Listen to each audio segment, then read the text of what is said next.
Shalom. Nous allons partager aussi la parole de Dieu. Et nous allons lire cette parole dans 3 livres. Le premier livre, c'est Ézéchiel. Le deuxième livre, c'est Ésaïe. Et le troisième, c'est Néhémie. Nous lisons Ézéchiel, chapitre 22, versets 29 à 31. Je lis la parole de Dieu. Le peuple du pays se livre à l'oppression,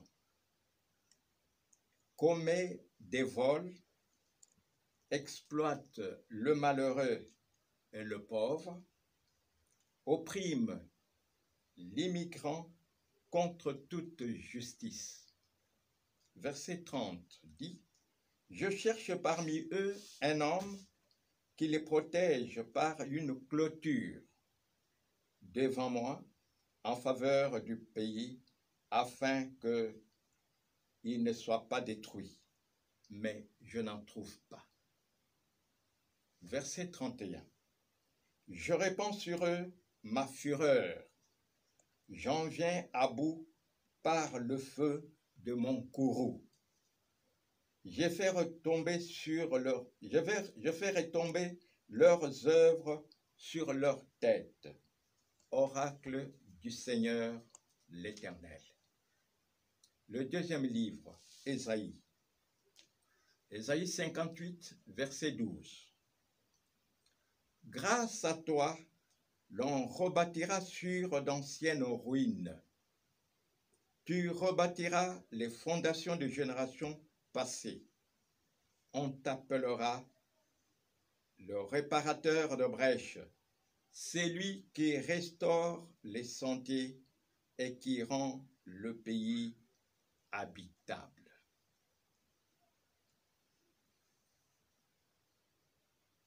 Dans Ésaïe, Dieu s'est adressé à son peuple à travers son serviteur, le prophète Ézéchiel.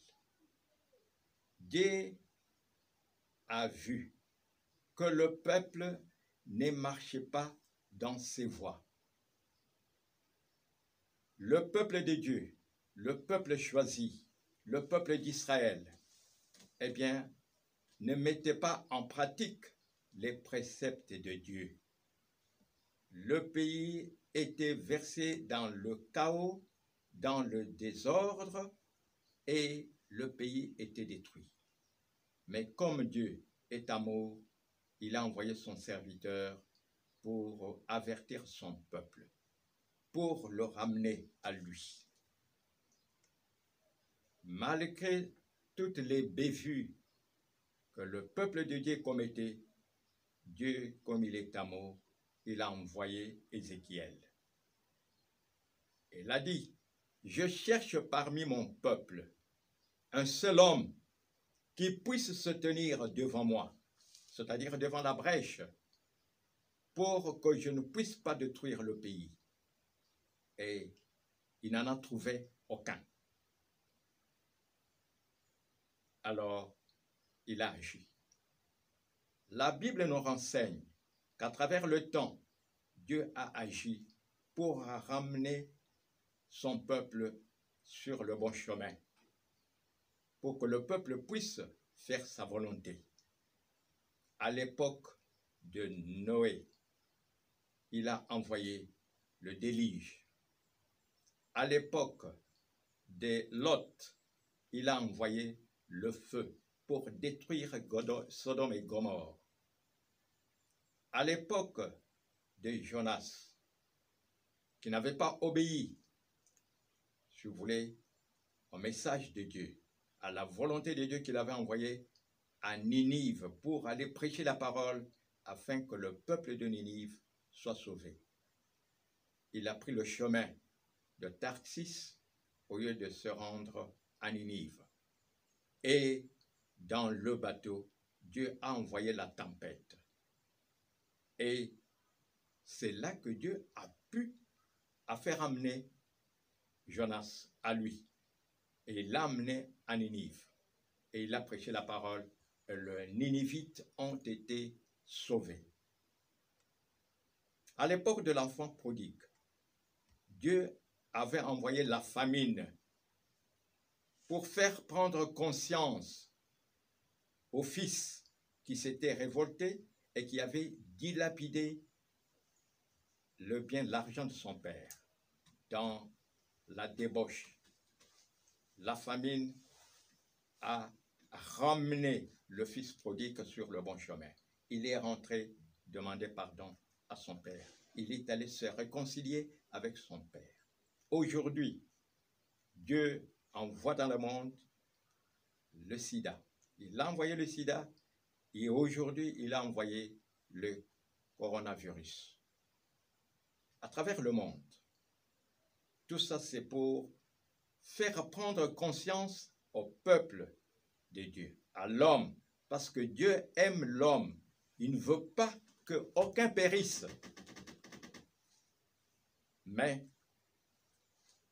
qu'il croit en Jésus-Christ et qu'il soit sauvé, et qu'il ait la vie éternelle. Donc, le coronavirus, aujourd'hui, c'est une interpellation de Dieu. Dieu interpelle son peuple pour qu'il puisse revenir à lui, afin que le pays soit sauvé. Dieu a dit, si j'envoie la famine, si j'envoie les sauterelles, si j'envoie la peste, aujourd'hui il a envoyé le coronavirus. Mais si mon peuple, sur qui mon nom est invoqué, s'humilie, demande pardon, du haut du ciel, je l'exaucerai et je guérirai son pays. Dans Ézéchiel, Dieu dit, je cherche un seul homme qui se tienne devant la brèche pour implorer la miséricorde de Dieu, pour que je puisse intervenir, mettre la clôture, pour que le peuple ne soit pas détruit, pour que le pays ne soit pas détruit, mais je n'en vois aucun. Mais dans Néhémie, quand Néhémie a appris que Jérusalem est détruit, que la muraille de Jérusalem a des brèches, et que le peuple est déshonoré, ce qui était resté, si vous voulez, à Juda, il a pleuré, il a jeûné pendant plusieurs jours, et il a demandé la miséricorde des dieux. Il a demandé le pardon des dirigeants, les pardons des serviteurs des dieux. Il a demandé le pardon pour lui-même et pour ses parents, pour les péchés de ses parents. Dieu l'a exaucé et on lui a permis d'aller construire Jérusalem. Il est parti, il a reconstruit la muraille de Jérusalem et il a construit les 12 portes, si vous voulez, de l'entrée, si vous voulez, de la ville de Jérusalem. Donc Dieu a besoin aujourd'hui des réparateurs de brèches. C'est ainsi qu'il dit dans Ésaïe 58, verset 12, il dit, grâce à toi, l'on rebâtira sur d'anciennes ruines ce qui est abîmé, à cause, si vous voulez, du péché, à cause de la malhonnêteté. Nous avons lu dans Ézéchiel, il a énuméré le vol, on commet des vols, on commet l'oppression dans le pays, on est en train d'opprimer les pauvres, les migrants, il n'y a pas de justice. Et Dieu, c'est un Dieu juste. Il a besoin que le pays soit sauvé. C'est ainsi qu'il a dit dans Jérémie 29, 7, lis, priez pour le pays que je vous ai donné, où je vous ai installé, parce que votre paix dépend de la paix de votre pays.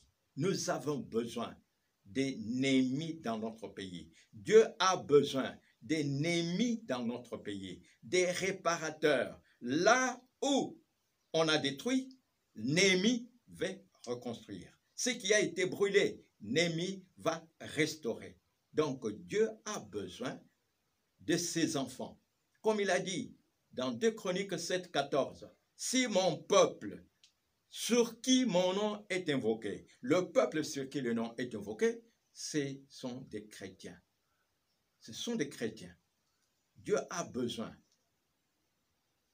d'un seul chrétien, d'un seul serviteur, d'une seule servante qui se met devant lui pour implorer la miséricorde de Dieu pour notre pays et pour le monde.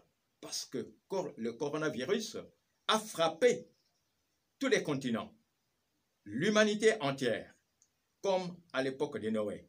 Donc, nous devons implorer la miséricorde de Dieu, nous devons demander à Dieu de nous protéger. Parce que l'unique solution pour avoir la paix, c'est Jésus-Christ. En dehors de Jésus, il n'y a pas de paix. En dehors de Jésus, il n'y a pas de vie. La vie est en Jésus. La paix est en Jésus. Dans Ésaïe, Dieu demande, il a besoin d'un réparateur de brèches.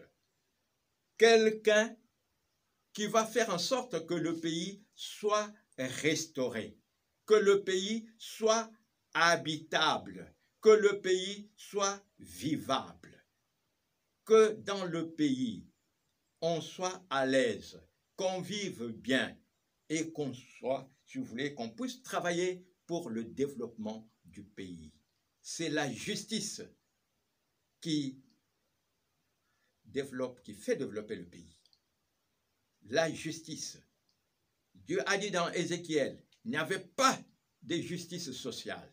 Et il faut que la justice sociale soit établie dans notre pays et à travers le monde. Pas de manœuvre, pas d'oppression, pas de manigance. Nous devons marcher droit devant Dieu. Nous devons rester dans la droiture. Nous devons que la justice soit établie dans notre pays et dans le monde. Le pays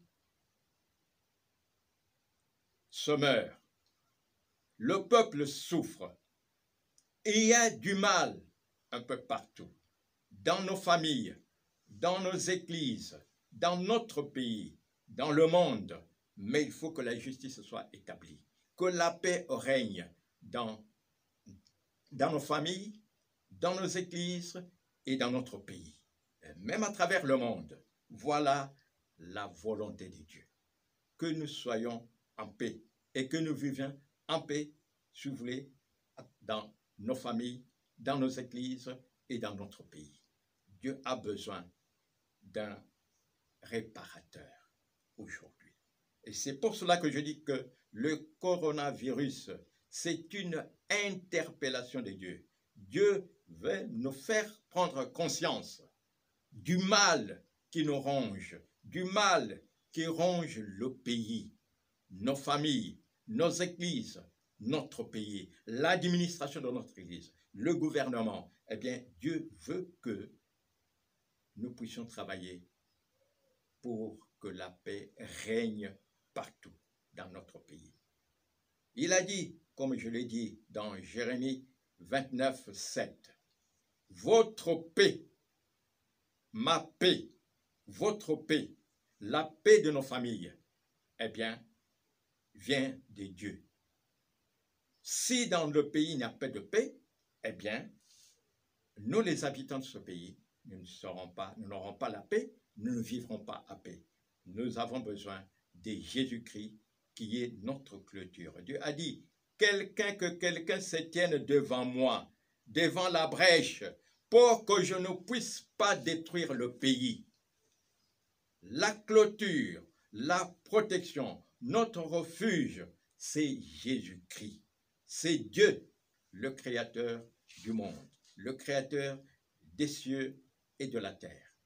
Donc nous avons besoin de ces dieux-là pour que la paix s'établisse et règne dans notre pays, à Kinshasa, dans des provinces, et même à travers le monde, dans l'Afrique et dans le monde.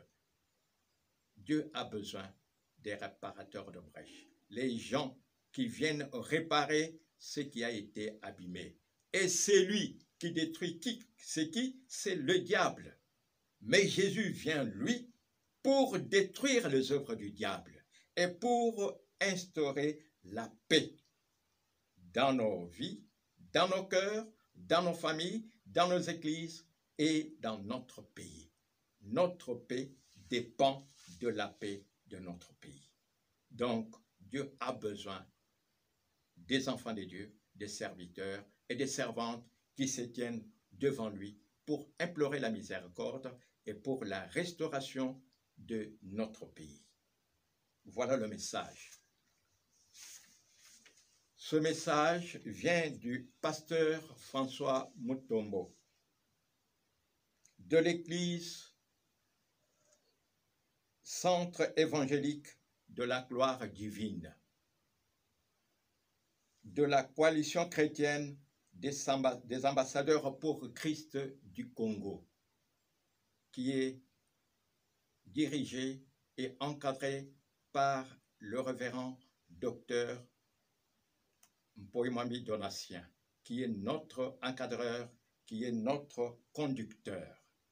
Donc, si vous avez l'amour de Dieu, vous voulez faire avancer l'œuvre de Dieu, je vous demande d'apporter votre contribution, votre don volontaire pour que cette œuvre puisse aller de l'avant, puisse prospérer. Le numéro, notre adresse se trouve, si vous voulez, là devant nous sur l'écran. Donc, veuillez contacter le révérend docteur Mpoimwambi et vous aurez des précisions ou des informations supplémentaires sur l'Église et la coalition chrétienne des ambassadeurs pour Christ. Et si vous voulez, Dieu vous aide, vous pouvez adhérer aussi, être membre de cette coalition. Que Dieu vous bénisse abondamment. Amen.